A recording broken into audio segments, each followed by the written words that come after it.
नरेंद्र मोदी का दोस्त अडानी बांग्लादेश को बिजली सप्लाई करता है। भारत की बिजली चोरी करके अडानी बांग्लादेश को पहुंचाता है। अगर जेल वेल की बात करोगे ना, जिस दिन सत्ता परिवर्तन होगा एक भी आदमी बाहर नहीं दिखेगा। ऐसी बातें मत करो। आपस में बात नहीं। गाय काटने वाली कंपनी से चंदा लेने वाले लोग मेरे ऊपर सवाल उठा रहे हैं, सोच रहे हैं इनसे डर के चुपचाप बैठ जाएंगे। एक बात याद रखना, ये देश बाबा साहब के संविधान से चलेगा, किसी मोदी और अमित शाह के फरमान से नहीं चलेगा।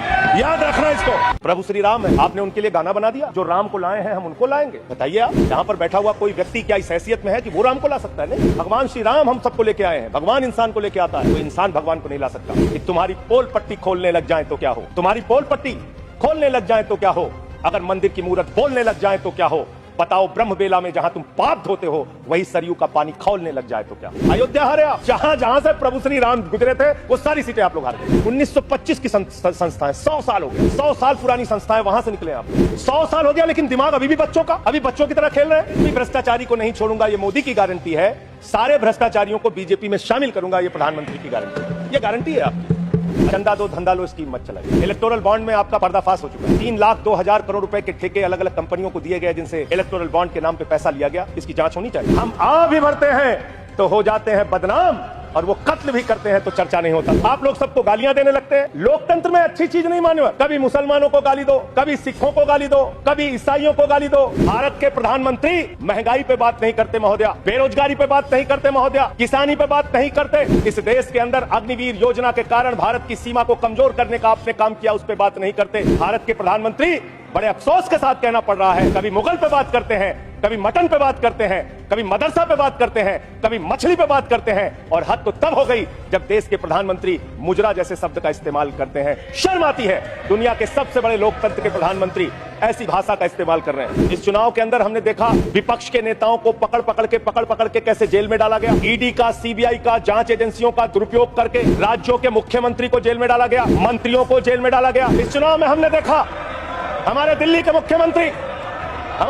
मुख्यमंत्री अरविंद केजरीवाल, उनको चुनाव से पहले जबरदस्ती पकड़ के जेल में डाल दिया गया महोदया।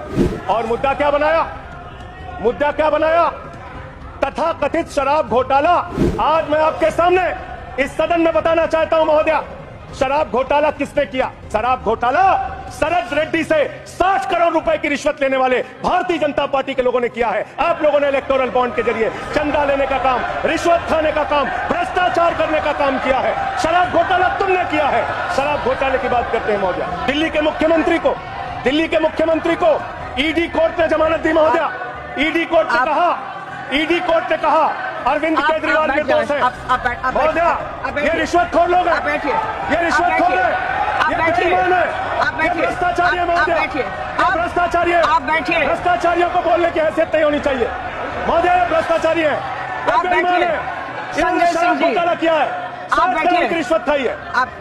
मेरी इन लोगों से सहानुभूति है। सुनिए। मैं सहानुभूति रखता हूँ इन लोगों से। सुनिए, कृपया सुनिए। रिश्वतखोर लोग हैं सर महोदया, ये बेईमान लोग हैं, ये बेईमान है, ये भ्रष्टाचारी है महोदया, ये रिश्वतखोर है, ये डाकू गब्बर सिंह है, ये डाकू गब्बर सिंह है महोदया, डाकू गब्बर सिंह। आप अभी बैठिए। सोचते हैं कि आप अरविंद केजरीवाल को जेल में डाल के, सिसोदिया को जेल में डाल के, सत्येंद्र जैन को जेल में डाल के, संजय सिंह को जेल में डाल के हमारी पार्टी को खत्म कर देंगे।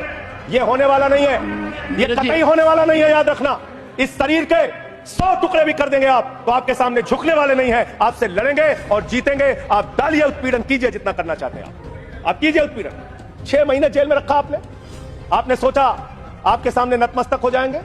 इस मां भारती ने बहुत सारे बेटे ऐसे पैदा किए हैं जो आपके सामने कभी सर नहीं झुकाएंगे, आपसे लड़ने के लिए तैयार रहेंगे। याद रखिएगा, मैं सिर्फ इतना कहना चाहता हूं, दुर्भावना की राजनीति बंद कीजिए।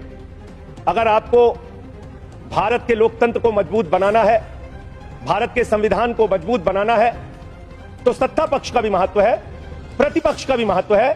प्रतिपक्ष को खत्म करके, विपक्ष को खत्म करके नेताओं को जेल में डालकर आपको कोई लाभ होने वाला नहीं है। और पता नहीं कौन आपको सलाह देता है, किस गलतफहमी में आप लोग रहते हैं। मैं आपके लिए भी कह रहा हूं और इधर जो बैठे हैं उनके लिए भी कह रहा हूं, जब जो पार्टी सत्ता में रहेगी, अगर विपक्ष के लोगों को जेल में डालेगी, उस पार्टी का सत्यानाश होगा। अपने नेताओं को बता देना।